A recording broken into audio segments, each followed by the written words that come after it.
You're listening to Black Like Me with Dr. Alex G., a podcast that invites you to experience the world through the perspective of one black man, one conversation, one story, or even one rant at a time. Here's Dr. G.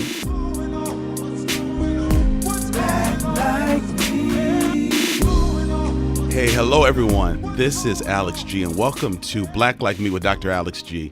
I'm really excited about today's episode, and I just think we just need to all rise because the Honorable Judge Everett Mitchell is in the studio today. So we have a great show. This is a Dane County Circuit Court judge, and I'm just going to be talking to him about his life and growing up and his work here. But this young man is so impressive and so encouraging, and we've known each other for years, and so I'm really glad that he's here. So Judge Mitchell, welcome to Black Like Me. I'm really glad that you're here today. Alex, I'm glad to be here with you, man. So thank you for the invitation. Man, sure. Hey, listen, I don't know if you've been able to catch any of the episodes, but I always open up with something that I call Black Ice Breaker. All right. And so it's just a way just to check in with people and just loosen them up. And so it's just interesting to find out a little bit more about folks. And so let me just run down my list. Is that okay with you? Sounds good. All right. Sweet potato pie or pumpkin pie? Sweet potato pie. Mayonnaise or Miracle Whip? Mayonnaise. Okay. Tabasco or Frank's? Tabasco. All right. Have you ever cross-country skied, downhill skied, or water skied? I've never even touched a ski. So no. That kind of makes up for the mayonnaise answer. Okay, all right, that's good. Let me see. Are you old enough to remember TV shows Good Times or The Jeffersons? Of course.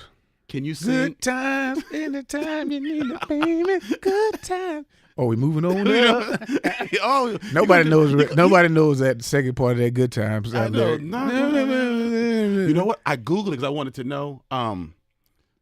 Standing in a child line. Yeah, I thought it was a child line. I don't know what it was. Yeah, I know. I think Dave Chappelle was the one who. Oh yeah, he did. So I found it. He did something about that too. Oh, on Jeopardy or something like that. Yeah.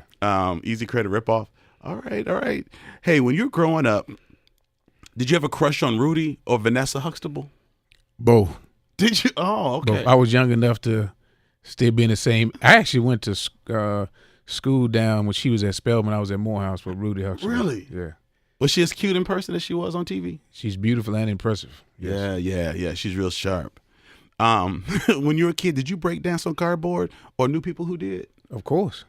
And I had the pants, we had the outfits, and we did the break dance. I wasn't good at it. You weren't good at it? But y'all had to. Everybody had to break dance. You just couldn't. Oh, man. You couldn't survive the hood if and you people didn't know would how to throw break like dance. cash at you, money? This wasn't New York, no. This you was didn't Texas. Get no money? This is Texas. Like, no, you just doing it to survive, to fit in. Like, get up off that sidewalk, boy. Exactly. Did you ever skip gym class because your knees were ashy? No, everybody's knees were ashy. I went to all black schools, so everybody's knees was ashy. That puts even more pressure on. Oh, man. Do you have a favorite Your Mama joke? I'm not going to give that one away. Okay. But yes, I got a whole bunch of Your Mama jokes. You got a whole bunch of them. Now this is, so man, that's good. That's good. I always I try to ask everyone different questions. I don't have set ones. So these are my Everett Mitchell black ice breakers. But I've got some other icebreakers I want to ask you about that are not necessarily about being black. But one, who is your favorite TV judge? Are you allowed to say that? I don't have a favorite TV judge. Okay. They're all entertainers. Okay. I was gonna ask you that. All right. So if you were a TV judge, what would you do that's different than what they're doing?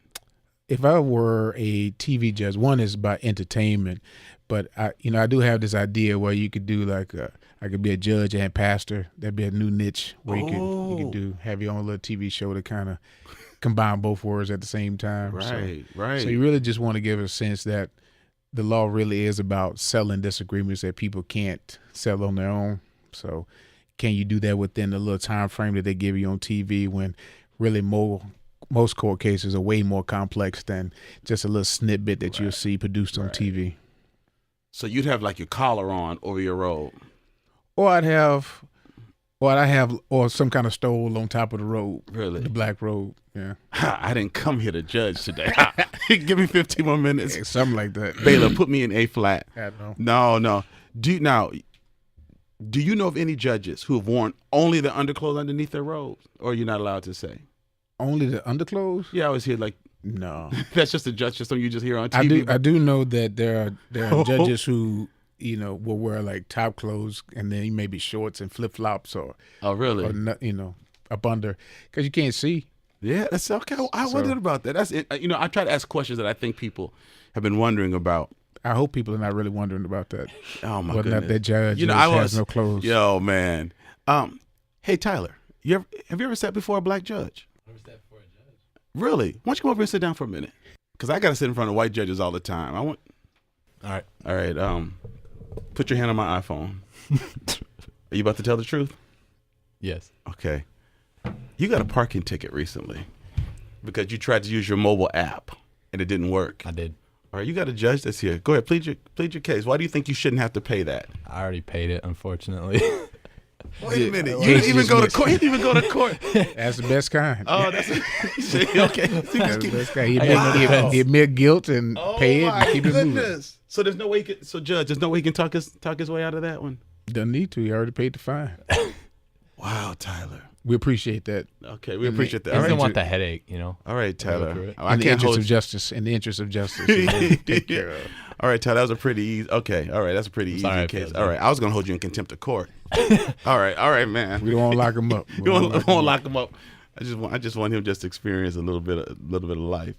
So you're serving in your community in so many capacities, and so you're a pastor of a church that's a multicultural, multi-class, multi-age church, and you're balancing that with being a circuit court judge, because in our community, because you and I are both pastors, it's not unusual to run nonprofits or to do other kinds of work. But I haven't met that many judges who are also pastors. Have you met many others who are both judges and pastors? No, I don't at think the same time. I don't think I've met anybody who fits that combination. In my experience, I do know that there was a very active pastor down south who was also a judge, but I'm not sure if he was both pastoring and being a judge at the same time. I don't know that other pastors who have been certain kind of judges where you don't necessarily need law degrees, but to meet one that is at the level where you have a constitutional power to restrict people's freedom and be in this role, I just haven't met anyone who has done that yet. Well, congratulations on trailblazing in that area, because I know some of us in the community were wondering, just with the time constraints of being a judge, and we know what it requires to be a pastor, if you'd be able to hold on and to do both of them. But to me, that's just really impressive and important to be able to hold both of those together. So, man, I appreciate that. Yeah, I think emotionally it's intriguing to look at the fact that, kind of Tyler was like, I've never seen, been in front of a judge. There are a lot of young African-American children and families that they don't even know an African-American judge. Right. And so being in my congregation, that's one thing that I can check off the list. All of those children who've grown up under my pastoral lineage, one of the things they will always say is it was normal for them to see a black judge because their pastor was a judge. That's very important. So we need to expose other churches to that too, man. Yeah, we really do, 'cause that's important. There's some interesting quotes on your email signature, and one in particular, the one by Maya Angelou, stands out to me. It just says, "History, despite its wrenching pain, cannot be unlived, but if faced with courage, need not be lived again." That's a powerful quote. What about that quote made you want to put that up? So when I took the bench, one of the things that we talk about all the time is the racial disparities. We talk about the inequalities in this justice system. We talk about the imbalances that we see as relates to African American men who are going into the systems. So when I decided to become a judge, ultimately, I'm making the decision to go back into a system that we push against, we criticize, and so I'm going to become a part of that system. So the question I had to ask myself is that do I have to go into this system and then repeat what I've already seen, or can I go back in it to make sure that the people who come before me, or the case that I have, or just the influence that I have, do I have to relive that? And I think the choices I'm choosing to make as relates to the balance between my role when I'm on the bench and then my role off the bench, I don't think we have to relive those. I think we can learn from it and chart a new path for how we engage these systems. Sure. I remember being at the celebration after your swearing in at the Madison Club, and you were standing there and taking pictures and giving a speech, But I don't know if you were in touch enough because you were just caught up in the day and the celebration. That room was just swelling, was brimming with pride. As the community leaders black community leaders were standing there thinking, sometimes folks are elected to the bench and they try to reach out to our community, or some crisis will happen and they'll say, we need to try to understand the black community. But knowing your background as an assistant DA, the pro bono work that you've done, working at Madison Urban Ministry, understanding issues of reentry and mass incarceration, also understanding the one of the major fibers of the black community, the black church, and knowing that you embodied all of that and you're taking that into the courtroom with you, man, that was overwhelming. That day was really, really emotional as I stood there and I thought about the potential of what this could mean for our community. I'm sure that comes, with pressure, but were you aware that people were actually standing there thinking, man, this gives us hope. This gives us hope for this community, not just because he's black and he's on the bench, because that's not new. We have black lawyers who are on the benches across the country, not enough. But the fact that the community and its pains and its secrets and its hopes, and for you to bring all that information to the bench, man, that's a coup. Do you think about it that way when you're sitting there? I think that, I bring a unique set of skills and experiences, and that's for sure. And because of that, I sense that hope. I sense that requirement, that I always focus on, making sure that our community stays at the front. But what I also sensed in that room was a sense that the community had made a choice to protect me so that I could continue to do the work that I'm doing. So, wow. On one side of it is the pride in it. But then the second part is their sense that, all right, we want you to do the work, so we will be there to protect you, to ensure That's that important. you continue to do your work. And that part of it was a little bit, that's what made me really step back and say, all right, this is a unique role, and they see it as important. And so we need to ensure that not only am I going to stay focused on the work, but I'm also going to make sure that they cover my back so that as I'm pushing progressive ideas, then the stuff that we've experienced when we talk about the secrets of black leadership and black pain, and when you out there prophetically leading, you also have to have people who protect your back so that you're not getting it from both sides. Right. And I think that coverage, whether it's community coverage or political coverage, is really important, because when you're a leader in the black community and you don't have that connection or covering from the community, the emperor can be naked and no one tells them. Exactly. Or they don't care because they don't know the emperor. They haven't spoken with the emperor. So the fact that you've worked and you served in the community so that you could command that level of respect. You can't make people cover you, but you made it easy because of your commitment in the community. That's an important insight. So I would say for folks who are aspiring community activists or leaders, it's important to hold that together, because I think sometimes we feel that we could become effective black influencers by just having our hands, just being connected with one segment of the community. But you've got to really be connected with several of them. We can't afford to be dichotomized or divided up because it's not enough of us. We've got to be able to pull the faculty and the community-based folks and the grassroots leaders and the folks who aren't positional leaders, but when they speak, people listen. We got to be able to pull all of that together. That's a responsibility that we have that I think our white counterparts don't have. And so, when it was this group from Milwaukee, to kind of echo your point, there was a group from Milwaukee called Urban Underground, and they had come over to Madison to talk about, juvenile justice and share their opinions with legislators. So they wanted to come by my office, and I remember sitting with those young activists, and they thought I was just going to kind of come off as being this elite, give them a speech about stick to your dreams, don't give up, don't get in trouble.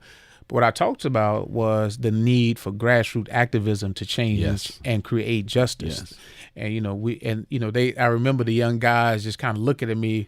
They even popped out their grills because they wanted to just have. wait. It was that serious? It was that serious. You must have been breaking it down. We were just, the analysis was just going across the room, and they were in my chamber. So they were sitting in my chamber. We were breaking analysis down, popping our grills. We were having a conversation. And what I let them understand was you don't have to. Well, my position, what I'm trying to chart a path is say that you don't have to walk away from your activism of justice and truth and honesty Yes. to pursue careers that we can use to further our community's goals of what we want. I said, I'm a judge. We're gonna need mayors and teachers and pastors, professors. You need the chorus of individuals together, and it doesn't make you any less legitimate as an activist because you now have a certain type of job with leadership. I mean, you will just take that activism and passion into the boardrooms, and when you empower to make courtroom, and when you're in the position to make policies, then all of that stuff comes back to the table. That's a very good point. Now, for our non-African American folks who are downloading the podcast from all over the world, Japan now, Argentina, Turkey, Morocco, what's the significance of one popping their grill out? So you would have to go. You would have to go where you can. YouTube is the idea of grills where they will put them gold plates on their mouth. I think one rap song that Nelly wrote was about I think that's the best one about grills, and he talks about grills. But the young people now wear them, and when they pop them out, it is almost like they're about to have a serious conversation.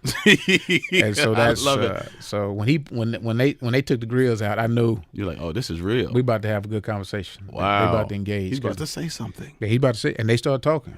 Wow. And so normally they may have been quiet, but to see them engage and really was transformative at that moment. Man, that's fantastic.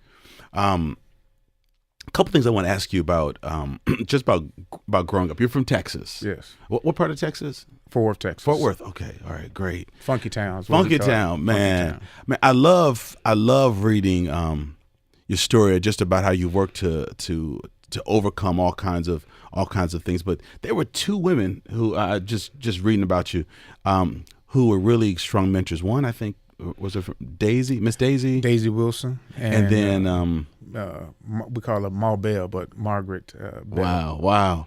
And so, these ladies took interest in you because you didn't have any plans for higher education. I mean, you got 2 undergraduate degrees, 2 undergraduate degrees, 2 masters, a master's of divinity, a master's of theology, then a JD from here at the University of Wisconsin. Yes. Am I leaving any degrees out? No, that's about it. That's enough. That's enough. I have enough student loans to justify that.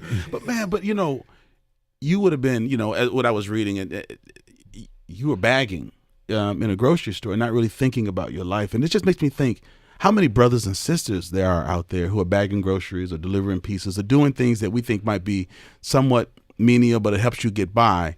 But the power of mentorship, mentors aren't just people who tell you where you need to go, but they see you. And so just tell me a little bit about how these ladies, these tremendous mentors, helped you to see who you really were.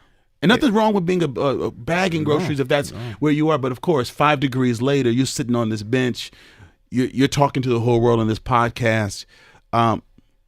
We need people to see folks and to open their eyes if they have more potential. So what was it about your interaction with them that helped you to see yourself differently? One of the things that I've been really talking about more, Alex, is being a victim of sexual abuse and enduring 12 years of my sister being abused. Her name was Everett Mitchell, and Sean, and at the hands of my stepfather, endured a lot of 12 years where we were trying to get help and we didn't get help. And then I had my own victimization that I had suppressed for years of being pain. So, when you have all of that trauma inside your body, the last thing you think about is school and education. Right. So we were always just trying to survive, and it wasn't until my senior year, my last semester of high school, that we actually got some help. So I struggled. Not until senior year of high school. Senior year of high school. So that was 12 years. I mean, it was like 12 years of just hell, trying to get help. And it wasn't until that last semester that I actually got some help. So I was a good, obviously, one beautiful thing about Black church, I could speak and I could talk. You started preaching at 15. I started preaching at 15. Exactly. So, those skills that the church encouraged you to speak. So I was a good speaker. I was good at math, but I could barely read. And so nobody knew that. Okay. but me. I knew I couldn't. I knew Your I school struggled. teachers knew it, but they still passed you. Well, because they could, they always. I was a good kid, so I wasn't. I was Sure. always just there, and they would always help me with assignments. Got you. And it wasn't until I got to Jarvis that it got really exposed that And that's a local community college? Yeah, it was down in Hawkins, Texas.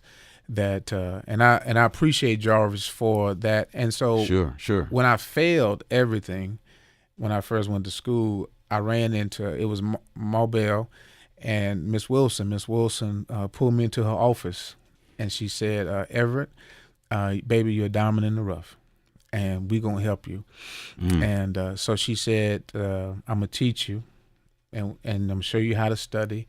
I'm gonna show you how to read." No, was she an advisor or an instructor at the school? She was an English teacher. She was an English teacher, okay. And I wasn't taking a class from her. That's what made it so beautiful. So you weren't one of her students? I wasn't even one of her students.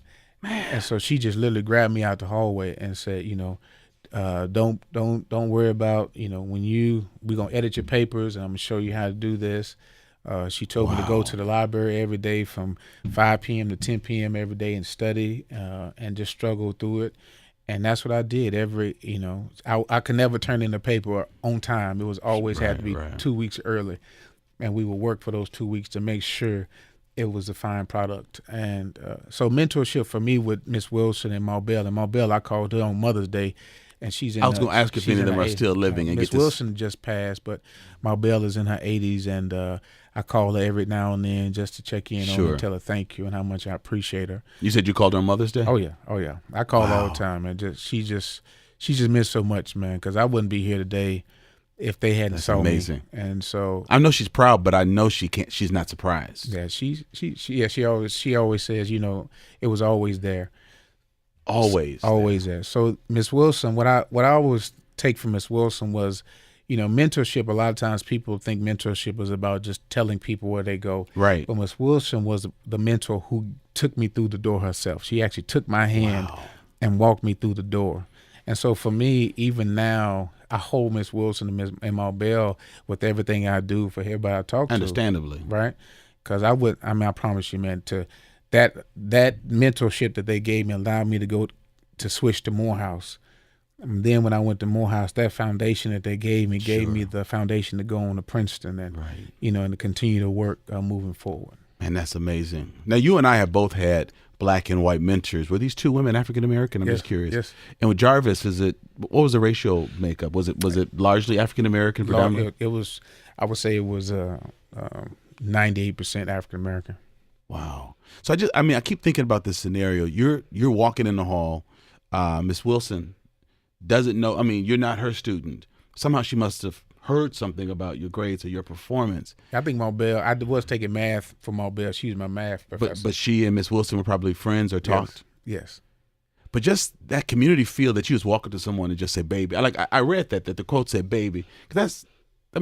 What professors walk up to students and call them baby? Hey, baby, you're a diamond in the rough. Just having that role model, having a person who's lived it, maybe you reminded her of a child, a nephew, a grandchild, a brother, someone, but having the boldness to speak that out because she saw it, but not everyone speaks out what they see. But for her to reach out to you and to give you some directions, like go to the library from 5 to 10, and for you to do it, not that any of this was easy, but the beginning of change, the beginning of transformation begins with that relationship and someone just breaking into your world saying, I see something in you you don't see. You're not invisible. Yes. And since I had just failed everything, to me, that was confirmation that I didn't belong. Right. It was confirmation. I just need to go home and finish, go back to the job and go back. But that her grabbing me out the hallway, being seen, was a pivotal moment for me. And, and I went from basically failing at midterms to making 4.0s the duration of my time there at school. Wow. Did you transfer out before finishing up at Jarvis? Yeah, I transferred to Morehouse. Man, but to have failed everything that, beginning of that semester, then transfer to a prestigious school like Morehouse, man, is incredible. When I was reading about your background, I thought you met those sisters maybe through your church or maybe through your high school. I didn't realize that they were part of the community college. Man, that's amazing. So just a shout out to all the teachers, mentors, advisors who see students, who call them out. That is so, so important. Earlier, Judge, you're talking about the pain, and you and your sister were struggling to get help and support, and it finally came when you were a senior. And one of your quotes was an article or something that was written, I think, in 2017, where you said, "We're not really dealing with a school to prison pipeline here in Wisconsin, but it really is a child welfare to delinquency to adult prison. That's the issue." You said children are abused, they're broken, they're hurt, and we're not giving them the services that they need. Again, this is a quote from last year, but do you still feel that that's true, that the pipeline really has to do with child welfare and kids having this pain, and we're not addressing it, and we're expecting them to perform at school, and they're living in a war field or in a battlefield? I think people take my comments when I talk about the child welfare, the juvenile delinquency to adult prison pipeline. The system's partners, they get so defensive. Sure. But I'm telling them, I'm saying, look at what you're seeing with our black and brown children. Like every case file that I have seen, now I'm not saying I have all the solutions, Right, but I'm looking at every case file that I have for a juvenile that has escalated to the point where we're talking about adult prison. Okay. You go back and all of them have been in the system since they were 4 or 5 years old. We're talking about they have experienced abuse and trauma and neglect, Homelessness, all that stuff. all of that stuff. I mean, I got one kid, man. He's now in adult, got waived up to adult, I think in another jurisdiction. But he had been moved out of his home 29 times. By the time 29. he was 29 times between the age of 5 and 15. 29 times. And how do we not think that that's an indication of where they're going to be? Now, if one move is traumatic, Right. and they say that increases the adverse childhood Right, experiences, right? Think about 29. And of those 29, you put them back in the same places where they've been abused their life, and then they get taken again and again and again and again and again and again. And then we're shocked when they perpetrate some of those same crimes or against other people. Not that all do, but when it does happen, it's like we're not connecting these dots. Connect, or the fact that then they build relationships in these community groups that are antisocial and do crimes, because that's the only place that they've ever found some consistency of emotion and relationships. So what I'm really trying to do is use the platform again as a judge and combining it with my speaking ability to really say, like I've said, like too often these young black and brown children have been acted on, and our community has no idea. Right. And it just broke my heart, Alex, when all of the work we've been doing all these years, since I've been in Madison, we've been pushing the needle, and then I step behind this door, and I'm looking at all our children. I'm like, whoa, this is not what any of us have put our hearts in line. We don't support none of this. So we have to step back and ask the question, what is it that we are trying to do with these families so that we are making sure these children are in a safe place? Right. I've talked to young men, because our nonprofit Nehemiah Works, we're involved in reentry work. When I talk to some of these young men who tell me about what's happened to them in foster care, so maybe their mother wasn't the most fit parent, or was struggling, had a drinking problem. You put them in a white foster home. You put them outside in the rural areas, the names they're called, the things that's happening to them, the things that are done to them. That stuff doesn't come to the light. It looks like the kid is the problem. Okay, they moved from their mom's house, and we don't know why. They're in this foster home. Then they're in another foster home. Then they're in another foster home. Then they're in Lincoln Hills, or they go to prison. But I like what you're saying about pulling the covers back and finding out what's the real nexus of this. Where is this starting? Yep. And we got to get at that. We got to prevent that trauma, but we got to start dealing with children much younger than trying to pull people out the river when they've been in prison 13, 14 years, because they're still not dealing with the childhood trauma. No, and that's the thing that even when you go to adult side and you start working, and you just work your way back, everybody who's been in adult prison will tell you about the trauma that they experienced, at a young age. Definitely. And they just continue to go throughout that system. And as a judge, me having those experiences of going through all that trauma allows for me to at least say that these kids are not damaged goods. And so when people will say, well, Judge, you don't understand, public safety, or we need to put this kid away. And I'm telling them, I'm saying, listen. So we're blaming the victims. I say, yeah, exactly. So I say, listen, do you think me as the judge, right, who has the power now to sentence whatever, that as a judge that I am broken beyond repair? I That's said, powerful. then these children are not broken beyond repair. I said, but there are certain things that they need in order to make Right. sure that they have the capacity to come back when they're ready to come back. So that's what led me to really looking at, taking handcuffs off the kids. And then secondly, Right, you pushed that to have handcuffs taken Yeah. off kids in your court. yeah, no, man, That's dehumanizing. That's dehumanizing, especially when we know that these kids have been through. Like, Right. And when, my one young girl, and she has been, it's amazing when you look at life through their eyes. She was the one young girl that I could not understand why we would have her in handcuffs, considering all the stuff that this young baby had been through. Right. But then also education. Then, I don't want to be a part of a system that makes it worse. So that's why I say we need to take the handcuffs off. They need to see us as a part of a positive process, right. not a negative one. And then I started paying attention to school. Mm-hmm. And so, education, is very important for kids who've been traumatized, so they can have the skills to come back. Right. Alex, I can't tell you how many, and I know this is happening everywhere. If it's happening in Dane County, I know it's happening all over the place. Mm-hmm. Where kids who are in court ordered or who have special education IEPs, where they're being placed in shortened school days. Right. And the shortened school, people say, well, kids' behavior issues, they need to learn how to act right before they're in school. I said, not if they're special education. If they're special education, there isn't supposed to be a behavioral issue where they don't provide them services. They're not supposed to do that. But routinely, our children are placed in that. Yes.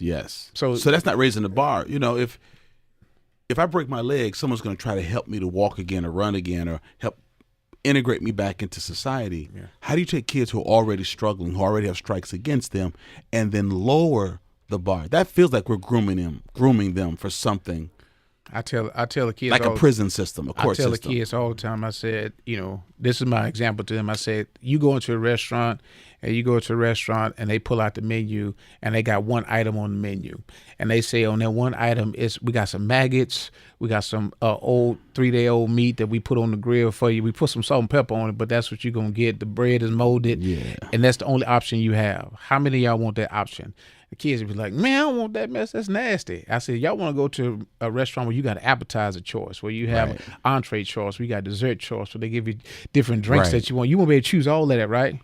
I say, when you do not have an education, you only have one option. And you will take that one option, whether you like it or not. Right. And I said, for many of you, because of how this has been structured around you, you don't even see education as important. You think it's just optional, when everybody around here knows that if you don't have your education, there's only one place for you to go. Right. And we all know that one place. And it's called bars, it's called cells, it's called concrete, and we all know what that is. Right. Or it's called cemetery. So, and both of them are concrete. Right. So that's why, as a judge, I'm trying to slow down the process to ask these questions about how are the system actors participating in, either freeing this soul that's before me, or trying to really lead them down into a path of further incarceration. Man, that what you're just saying now, judges is bringing light to a quote. Man, it's crazy when people take quotes off the internet, because you might think, well, I didn't really say it like that. But the gist of it is, you said, when a young person stands before me, this is likely the most important and pivotal moment in that young person's life. It's a moment that can change their path and thus society's future.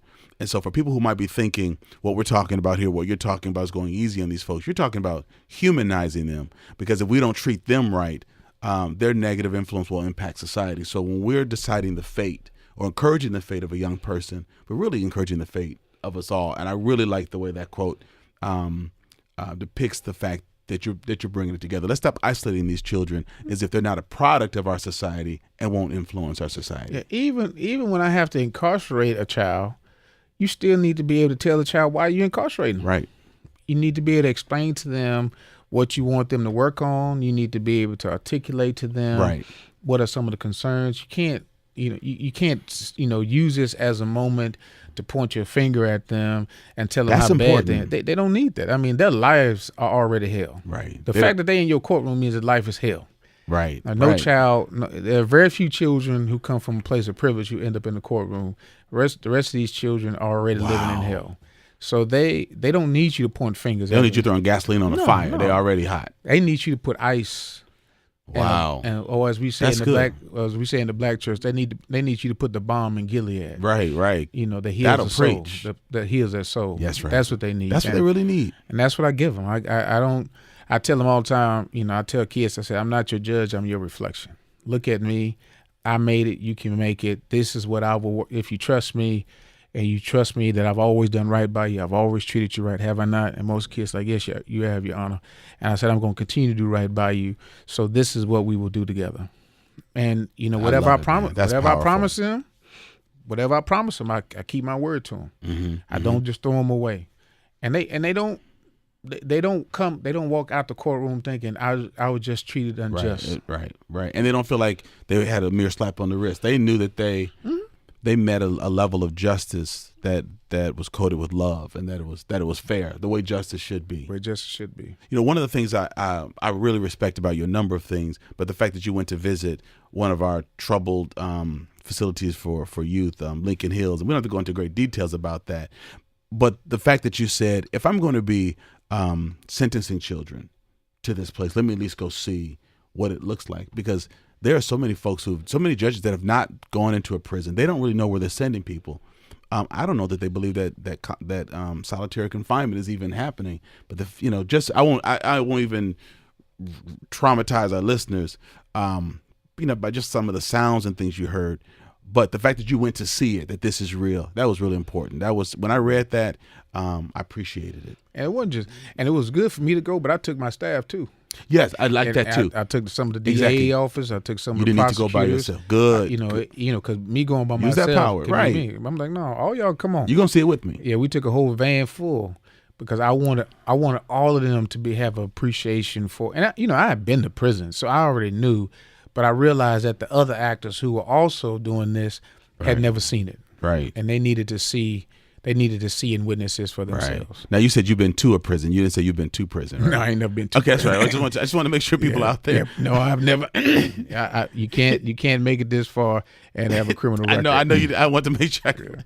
One of the last things I want to talk to you about is consolidated court automation programs. We call it CCAP in the community, and you've been part of the Wisconsin Court Access system. I think it was an advisory committee put together by committee for like 16 and 17. The best way to describe CCAP is sort of a Google for anyone who's had a case or a charge. Basically, can anyone go to CCAP to put someone's name in to find out what their background is? I mean, it's free to anybody. And CCAP is not just germane to Wisconsin. It's used across the country. Is that? Actually, Wisconsin, I think, is one of the only places that has a court automated system that allows for any user to just Wisconsin access is unique in that way because it allows for any user to access it. Don't have to pay for there's no fees attached to it. Because it used to be a fee for some of the, like for background checks. Yes. So we know a number of things can happen. Employers could check CCAP if someone's name sounds too ethnic or too many apostrophes or dashes in it, or sounds too black or too Latino or whatever. But I just found out that that a ruling or happened early this year, and you're part of this team that dismisses criminal and eviction and other cases. They'll no longer be displayed on that website after 2 years. Man, I gotta give you a fist bump for that. Now I can always ask questions like, why 2 years? But man, just the fact that if the case was dismissed or if it was dropped, person found not guilty. Yeah. After 2 years, it's gone right off of CCAP. So I can't Google that after 2 years or CCAP. We use it like a verb. Yeah. With CCAPing it, man, that is how significant is that? And just give you the backstory to that, so your listeners understand why all of your life experience is so important.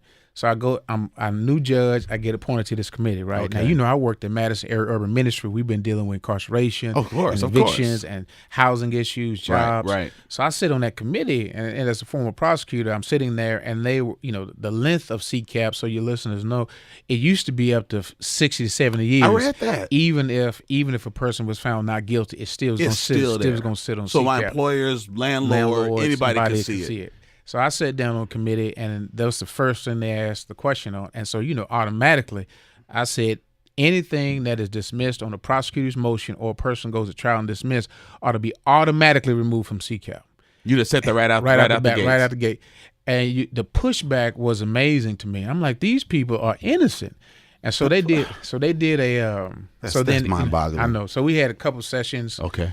And I'm still saying the same thing, right? So I'm still hitting the same thing. And then so they said, well, let's go pull the data just so we can see how many people whose cases, and we ain't talking about plea deals, but just straight out dismissed. Just dismissed. And, Gotcha. Not guilty. They pulled the data, Alex. We're talking about just for criminal crimes alone, over 200,000 Wisconsinites. 200,000 people in Wisconsin.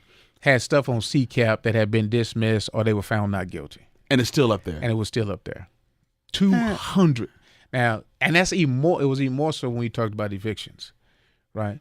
So, oh my goodness! Because this is ruining people's lives. And so what I expressed to them was, as a former prosecutor, and I said, the prosecutors in the room know this is true. Like you would charge stuff, and then you get more facts and find that none of that stuff was true. Like I'm like, oh man, this is crap, and so you dismiss it. Right. It's still there. It's still there. It was still there. So that's when. Goodness. And so we were coming up to the final vote, and Representative Robin Voss, to his credit, came in because he had a black staffer who couldn't get a job because he had been falsely accused of having of like armed robbery or something like that. So he was a good young man and a positive young man, but he had carry and conceal, and somebody thought he was a robber, so they arrested him, charged him, found out that no, that wasn't true. But guess what? Guess what? That charge was still on CCAP. And so it wasn't until Representative Voss knew someone. Again, to his credit, he came to that. And when you don't know anyone, you just think, well, you must have done something. I mean, if it's out there on CCAP, you can't be all that clear. You must have done something. And that's what people kept saying. Well, if it's on CCAP, then it must be true. So I mean, because of this crazy rule of things that used to be on CCAP for 50, 60 years, it now becomes sort of a self-fulfilling prophecy. If it's there, it must be real, rather than saying this isn't real. The case was dropped. It was dismissed. They were not guilty. Let's not put it up. The pushback in that committee proves why CCAP is so dangerous. That the assumption is these folks know CCAP, and they're still saying, well, they must have done something. So imagine the employers out there that are looking at it just thinking, and people are CCAPing folks that dating their daughters, their sons, people coming to work for them. That is huge. And so I know it has great implications for Wisconsin. Does it have any national? Does that set a national precedent of some sort? I think maybe this conversation will help people to, really make sure that they're protecting people's information. Definitely.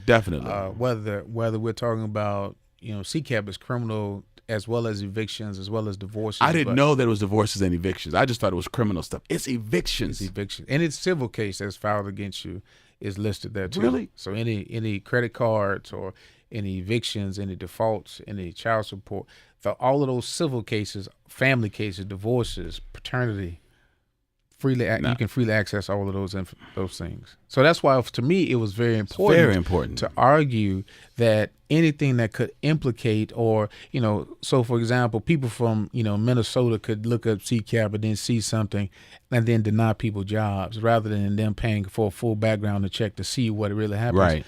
We need to get all that removed. And the window to go from 70 years down to 2 for felonies and then down to 6 months. That's huge, man. To me, that gives people some relief. Sure. That knowing, they was dismissed and then, moving forward, they won't have to deal with that. Well, man, that was a long list of committee members.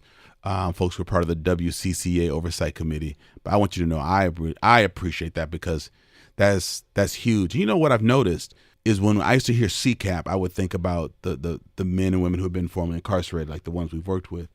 But I've also, in the last few years, I've met white colleagues, church members who are accused of certain things that would affect their job as a counselor or police officer. When those things are dropped and it's still on CCAP, I wonder if that just pushed the conversation to a different level.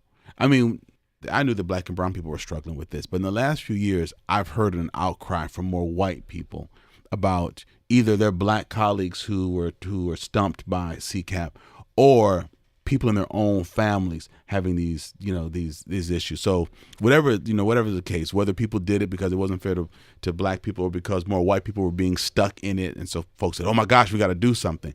I'm just glad that you all did something. And that's, does that need to be voted on? Is that all passed? We voted on it. It's got teeth. We voted on it, and it got thumbs up. So we sent it to the director of state courts, and that he accepted that formal recommendation. So that is the policy moving forward. That is fantastic, man. So I just have to tell you again, I appreciate that work on it. I was in a meeting and someone mentioned it, and I said, "Wait, no, that's not true." And then it's because Judge, I teach with your wife. You all are just a dynamic, couple. You got these degrees, and she's got a PhD, JD. So we co-teach a class at a local college, and she said, no, Everett actually worked on the committee. So because a student brought it up at first, I thought, no, I would have heard about that. She said, no, Everett was on the committee. And then I was in a meeting a couple of weeks ago with Linda, and it came up again. So that's when I said, I want to get Judge Mitchell on the air, because one, I got to verify this, and two, I got to thank him and the committee for that kind of work, because that's going to help people have a fair shake, because we can do all the reentry work, help people process their pain, but if the system is still against them so that they can't get meaningful employment or housing, we're pushing them back to the streets and saying, why don't you just do what you did before? So, man, I appreciate that. And that's what I think these conversations about what does it mean to be, to be black and, to low income or to be disadvantaged. You don't want to have systems that further alienate, further oppress people, especially when the intent is to make sure that they have a bridge out of where they're going to that next level. Right. Let's help them or admit that we're hurting them. Yeah. Hey, just a couple closing questions. I really appreciate your time. What legacy is there a legacy that you want to leave your family? The second part of that is society. I think, since I didn't have a father growing up, it was very important to me that my children know who I am. And so I do a lot of stuff for my kids because I want them to know me, because I don't know how long I'm going to live. I've been pushing and grinding in my body for a long time. Yeah, I've heard you say that. So I got a box of all the stuff that I've done, and so they have all my accomplishments so they can always find me if I'm never around to finish their life. And so for me, it's very important to do a lot of things with my children. So I'm always at my kid's school. My son knows his daddy's a judge. In fact, he told his class I have two robes. He said I have a black robe at work and a white robe at home. I said, son, don't be telling me what I wear at home. That's right. But I'm there, and so I read. I even volunteered to teach, coach my daughter's 7th, 8th grade basketball team. Oh man, that's great. So I leave work and got there, put on my shoes, run around with the girls, my daughter. So I want them to know what it's like to be safe, and I want them to feel protected. I want them to feel honored and loved, and know that I love them and I know be they there do with know them. And then just for society, I want all the broken kids to know that you still can bring your life back together again.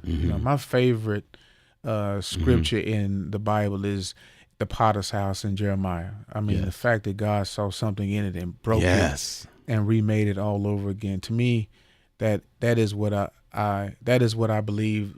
Combining the spirituality with my, prophetic and giving my life is all about the leaving a path so that others can follow is essential to me. And so sometimes maybe I do speak out a lot and I speak on issues, because I think we need you to. We have to.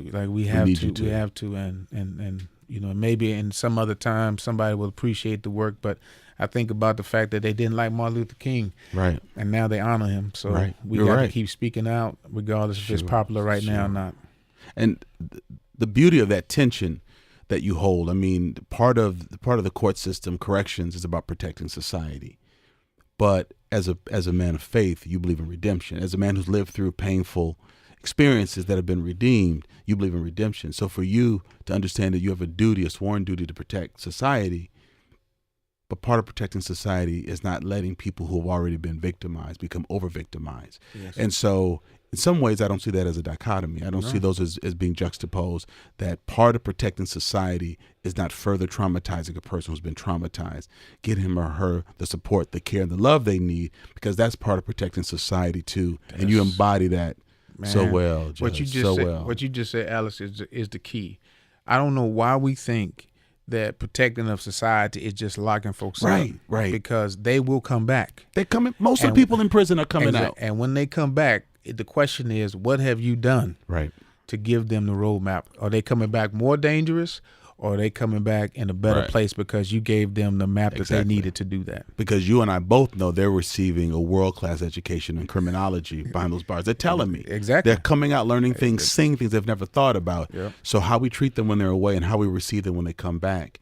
And, for those of you, Jerome, and others who've been in the reentry game longer than I have taught me even to say to men and women who are just being released back to the community, welcome home. Just saying we're glad that you're back. Just something as small as that. Now, we're providing housing and other kinds of support for it. Yep. But my first response is not, oh, what did you do? Or where were you? Or how long were you away? It's welcome home. Because they've got to have that sense that they're part of us. Yep. Do you have an audacious long-term goal? No. I'll be honest with you, man. Supreme Court Justice, U.S. Supreme Court Justice, federal judge. And I it might be, and I don't want to get you in trouble talking too far down the road. I'm just wondering if there's just a No, I'll be audacious honest long-term goal. with you, man. I'm very simple, man. I like what I do now, and quite honestly, I love being a father, and I love being a husband. I love being a pastor. I love being able to use this position to help reshape a narrative that I think has been too powerful. long Yes. in the making. And what I do next or whatever is next, I'm not even giving no thought. Hell, 2 years ago, I didn't even think about being a judge. So Wow, that's true. So 20 years ago, you were bagging groceries. Yeah, exactly. So I'm Paper just, plastic. I'm just plastic. Yeah. and and I'm just open to wherever life leads me. But right now, I am uniquely satisfied that all of my life powerful. makes sense in this position where I'm at right now. All my life makes sense. I love that. Last question, Judge. If you could have dinner with two individuals and ask them anything you want, but one of the individuals is deceased and one's living, who would those individuals be? If you could just have a conversation with them over dinner, one deceased person, one living person. I would have a conversation with this young woman. I can't believe I'm spacing on her name now, but she gave her life in the Palestinian struggle with Israel. Mm-hmm. And she was a young white lady, and she went down. I heard of Israel. her. You've heard of her? Mm-hmm. And she committed her life and stood between the tank and the Palestinian home, and she was killed. I want to have dinner with her and just to talk about what is it that made her give her life for that. And she would be a person that I would start a meaningful conversation with, because just to sacrifice for that struggle and to bring international attention through her own sacrifice is important. Is it Rachel Corey? Rachel Corey. Okay. Rachel Corey, yes. I would have that conversation with Rachel. And I know her parents were recently here, but she would be one. And then, someone living, I'd want to sit with the young women who started the Black Lives Matter movement. Okay.